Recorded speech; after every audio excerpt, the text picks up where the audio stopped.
My sister made me and my husband sit in a secluded arrangement at her engagement party because we aren't as rich as her fiancé, but her face turns pale when her fiancé comes to meet my husband and tells her this. My sister Veronica is without a doubt the most two-faced person you will ever meet.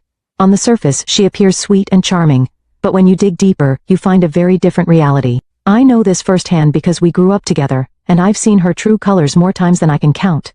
We grew up in a poor working-class family, and like many children from lower-income households, we had to adjust to circumstances that were far from ideal. Compromise was a way of life for us, whether it was sharing a single blanket during freezing winters, going to bed hungry some nights, or learning to be content with second-hand clothes. Our childhood was filled with struggles and sacrifices, and as much as I hated our broken-down house with its leaky roof and creaking floors, I know Veronica despised it just as much. However, our ways of dealing with this shared hardship couldn't have been more different. I chose to channel my frustration and desire for a better life into hard work. I poured everything I had into my studies, determined to escape the cycle of poverty we were trapped in. Despite countless challenges, I earned a scholarship to a prestigious university, something that felt like a miracle at the time. That scholarship became my ticket to a brighter future, a good education that led to a stable, high-paying job. Once I was well settled in my life, I turned my focus back to my family. It was important to me that our parents, who had sacrificed so much for us, could finally enjoy a more comfortable life.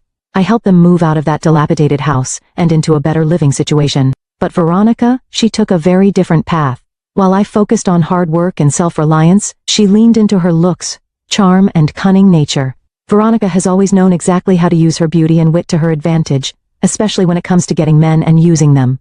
Her whole life she has constantly jumped from one relationship to the next, as if she can't bear the thought of being single for even a moment. Her strategy is simple, but effective.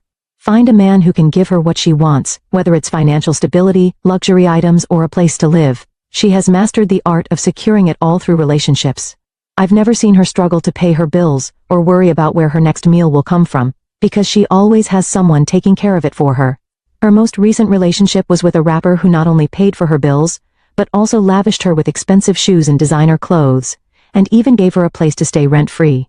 She seemed to have it all in that arrangement, but as with most of her relationships, it ended in chaos. The relationship came crashing down when the rapper caught her cheating on him, with one of his house staff no less. He was understandably furious, and when things fell apart, Veronica did what she always does, she ran to me for help. She showed up at my doorstep distraught and desperate, asking to stay until things calmed down after her breakup. Despite my frustration and the obvious mess she had created for herself, I couldn't turn her away. That's just the kind of relationship we have. She always turns to me in times of trouble, and I, being the elders, always find it hard to say no. She ended up staying at my house for a month,